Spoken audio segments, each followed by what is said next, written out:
The government is in danger of corruption because of the dark money that influences government officials' votes or rulings. The Speaker of the Ohio House of Representatives, Larry Householder, was kicked out of his role last week after being arrested by the FBI on bribery charges. He stands accused of taking bribes and turning those bribes into dark money. His alleged crimes are exactly the type of scheme that campaign finance advocates have been warning of for years. This dark money was never disclosed by Householder, which is against federal law. Justice Clarence Thomas has been receiving gifts from billionaire Harlan Crow, like cruises on his yacht, trips on his private jet, and is close with Crow and his powerful friends at Crow's private resort. Justice Thomas has never disclosed these gifts he has been receiving. Because of this, he may have ruled on court cases that he had a connection towards, or rulings that were influenced by these people.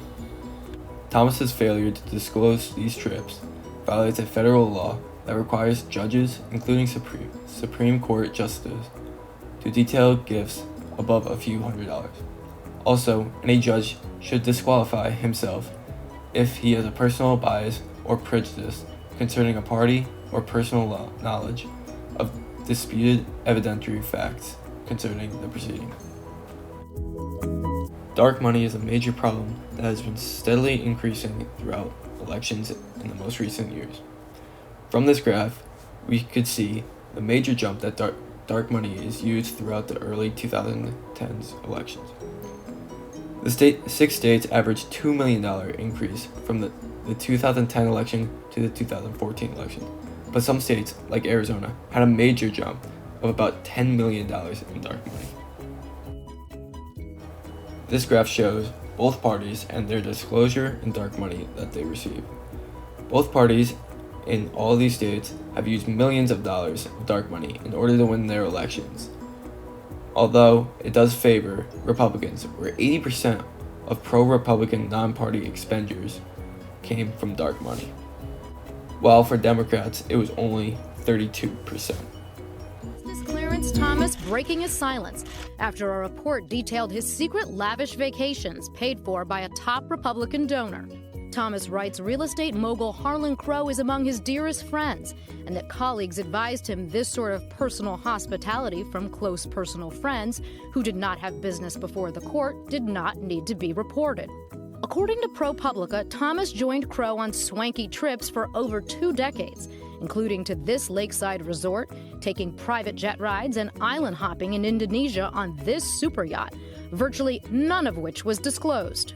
The luxury travel a stark contrast to the more modest image the conservative justice has projected. States, I prefer going across the rural areas. I prefer the RV parks.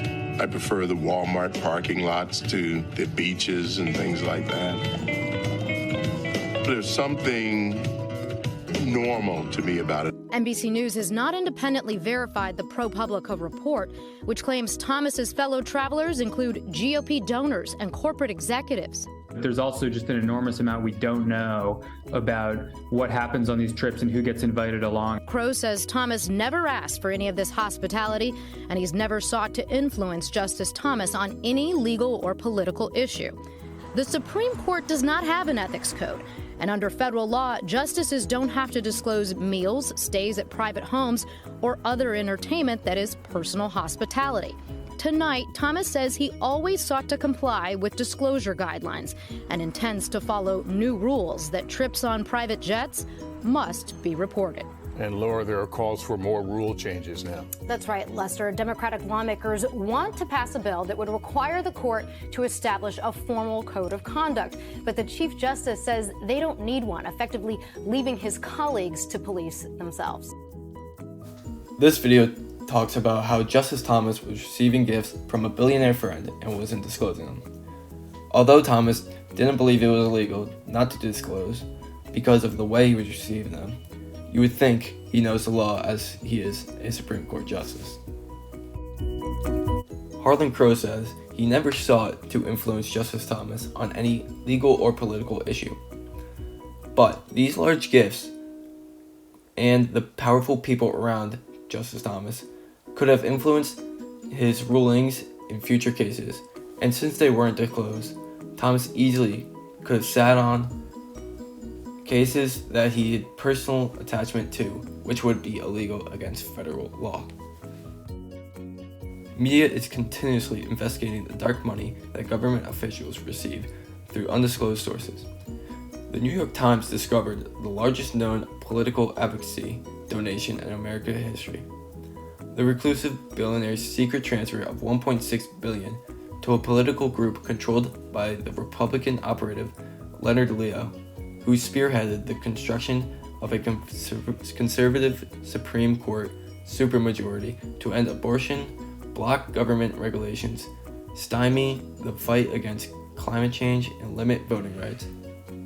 We should not have to rely on a rare leak to learn basic campaign finance facts that should be freely available to everyone.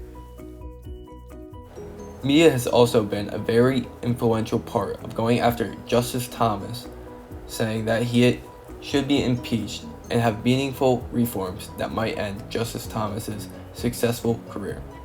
Harlan Crow has spent millions of dollars lavishing the Thomases with luxe vacations and high-end travel, and barely pretended to separate business and pleasure, giving $500,000 to a Tea Party group founded by Ginny Thomas in 2011.